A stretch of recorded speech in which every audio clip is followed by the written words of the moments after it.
This is our new home, Mommy and me." I was speechless at my granddaughter's words. After all, it was clearly just a shabby tent on the riverbank.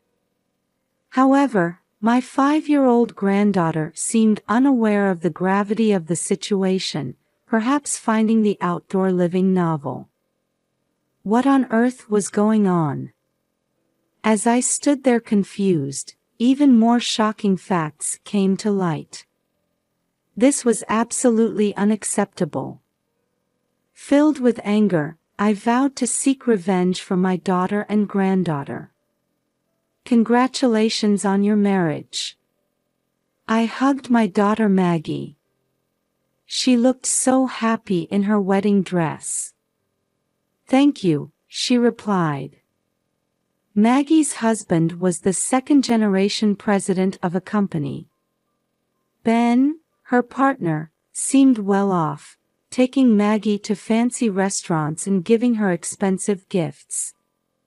Initially, I was overjoyed about my daughter's good match, raising both hands in celebration. All I wanted was for my daughter to be happy.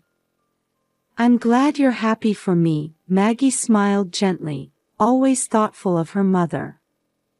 Their wedding went smoothly, and all I could do was pray for their harmonious life together.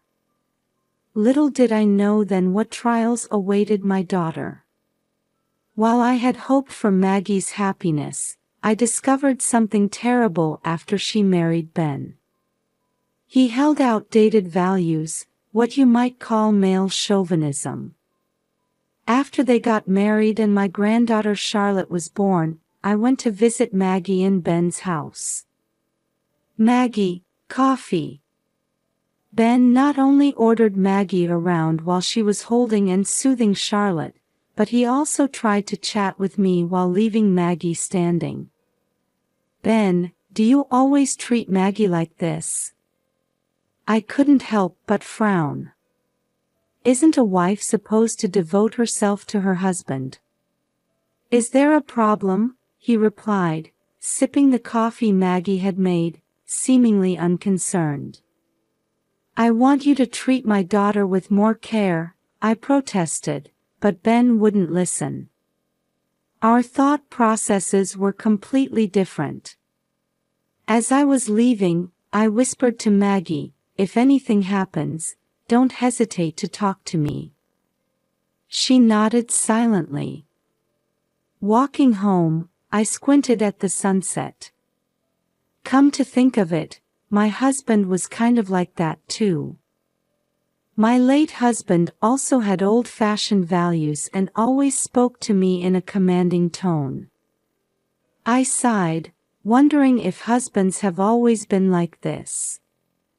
After that, I couldn't see my daughter or granddaughter for a while. When I tried to contact Maggie, she wouldn't answer the phone, and there were no return calls. I thought maybe Maggie was busy with childcare. As I continued to worry, one day I finally received a phone call. "Hello, Maggie. Have you been well? Is everything okay over there?" However, it wasn't my daughter on the other end of the line. "It's been a while, mother-in-law." "Ben, why are you calling from Maggie's phone?" "So it was you who's been persistently calling her phone."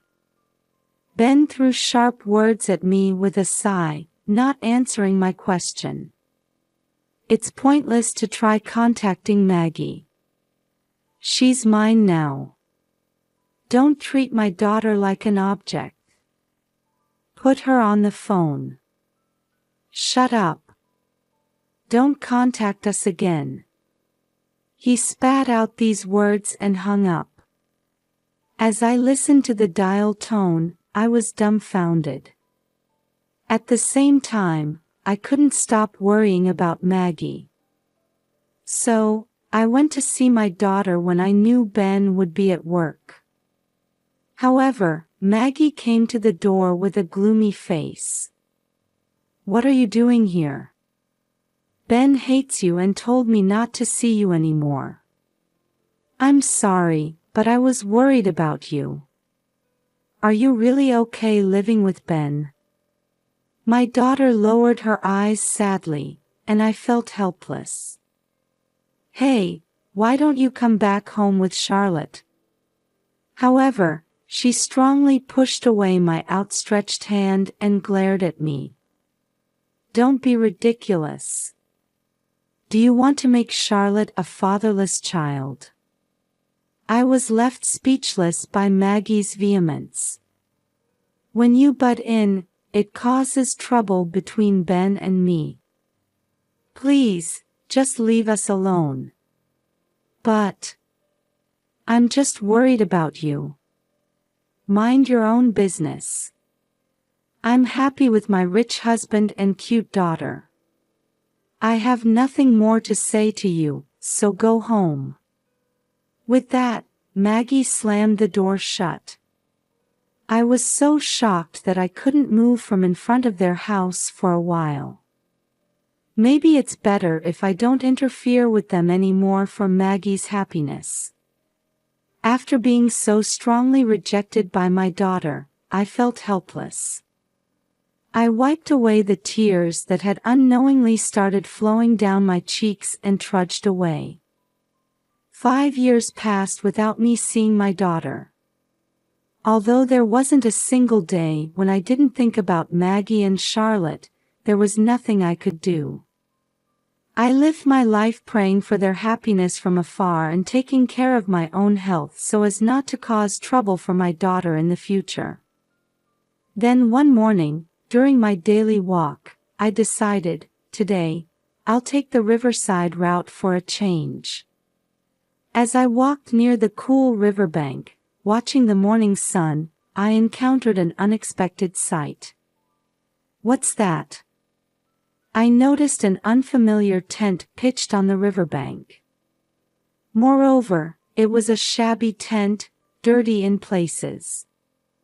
When the entrance opened and a child about 5 years old poked her head out, I felt my heart almost stop. As the girl started washing her face in the river, I recognized her. As I cautiously approached, the girl noticed me and smiled brightly. Hello. Hello. Are you Charlotte? Yes, I am. How do you know my name? I thought so. I'm your grandmother. The last time I saw Charlotte was right after she was born when I visited Maggie's house. The girl in front of me was the spitting image of Maggie when she was little. However, Charlotte's body was painfully thin and emaciated. What are you doing in a place like this? This is our new home, Mommy and me. Charlotte seemed surprisingly cheerful. Maybe she thought this unusual camping was exciting. Charlotte, is someone there? As she said this and opened the tent flap, it was Maggie who poked her head out. She froze when she saw my face. Mom. She whispered in a trembling voice, then hurriedly grabbed Charlotte's arm and ducked back into the tent. Maggie, so this is where you've been. What happened?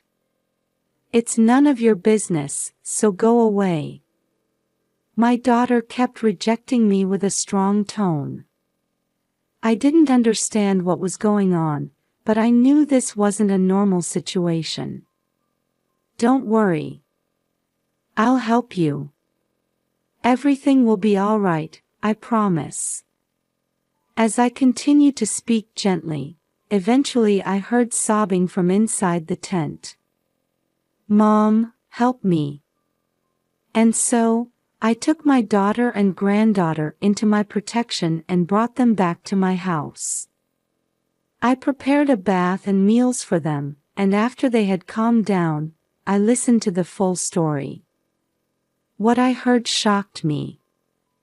Ben had enforced male chauvinism at home, treating Maggie almost like a servant. Furthermore, Ben only saw Maggie as a tool for bearing children, and right after Maggie gave birth to Michael, who was to be the heir to his company, he kicked Maggie and Charlotte out of the house. I was speechless, not even knowing about the existence of my grandson Michael. When Charlotte was born, he kept berating me for not being able to have a boy. But then when Michael was born, he said I was no longer needed. Maggie was stroking Charlotte's head as she tearfully recounted.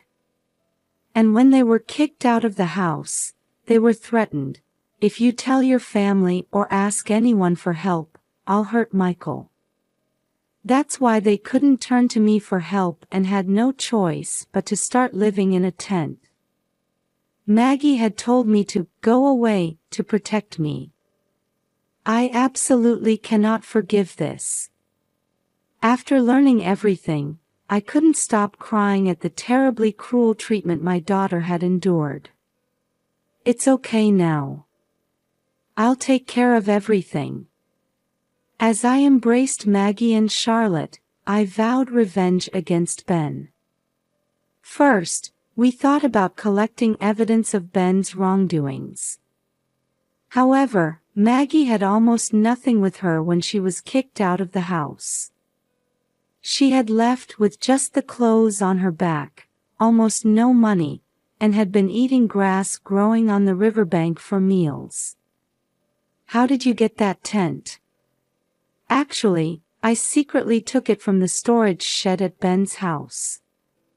Maggie looked apologetic, but it was understandable given the emergency situation. They had been camping out on the riverbank in that tent for about half a month. According to Maggie, her smartphone had been taken away and was probably still at Ben's house. I had recorded how I was usually treated on my smartphone, but now there's no way to access that evidence. He probably took it away anticipating that. I felt like grinding my teeth at Ben's cunning. The next thing I considered was whether we could take legal action. However, I realized it would be difficult to afford a lawyer. Besides, Ben was a company president with income. It was clear he would use his money to hire a top-notch lawyer. We wondered if there was any other way. After discussing, we decided on a certain method to corner Ben.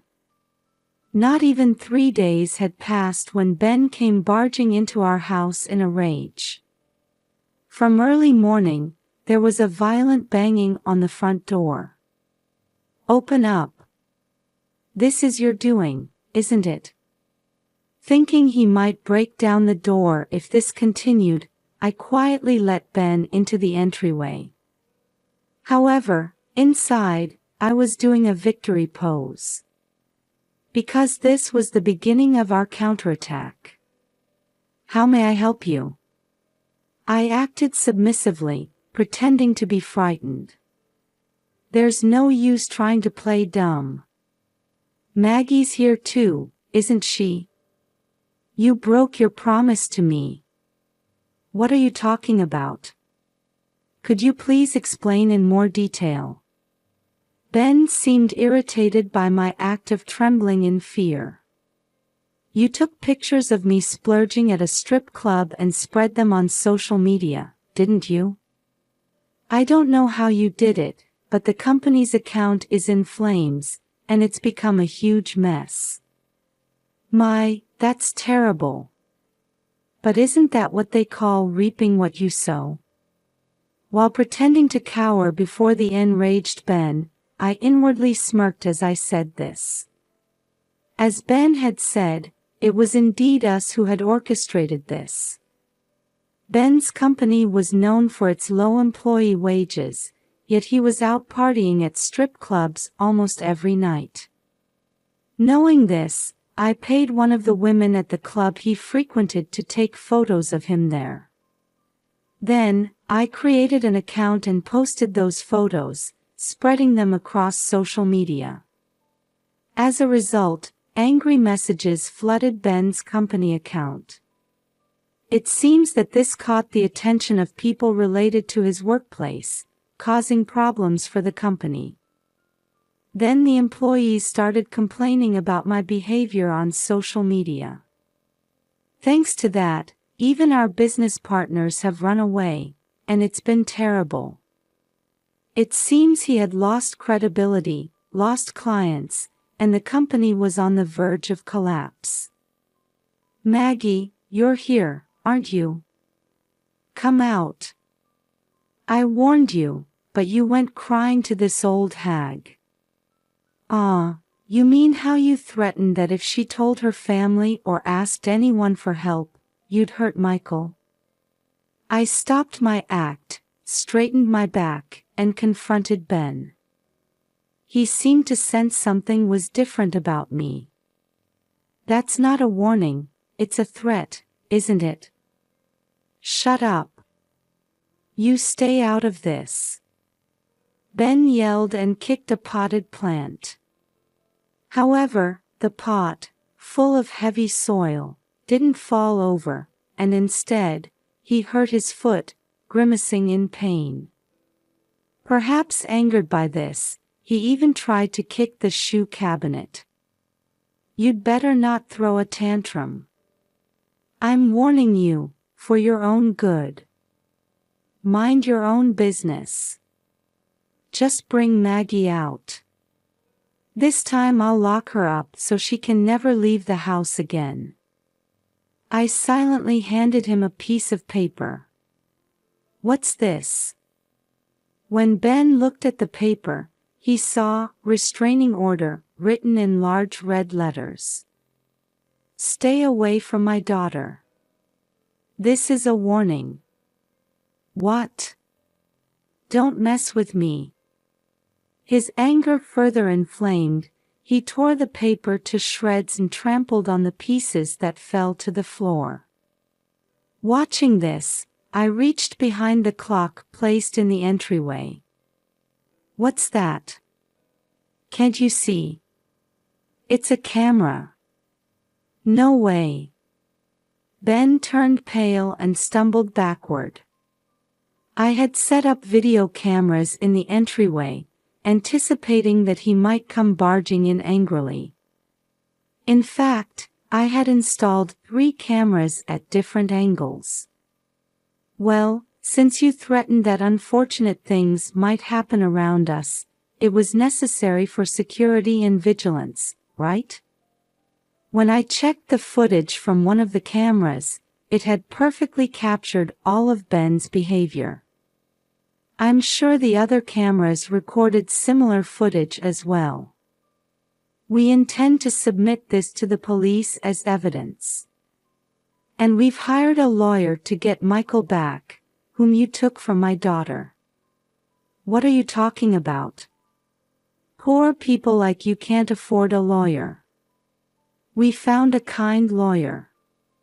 When I posted about Ben's misdeeds on social media, I also wrote about my daughter's terrible situation.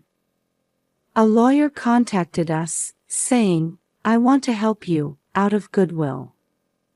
The things Ben cherished most were his male heir, his job, and his social status.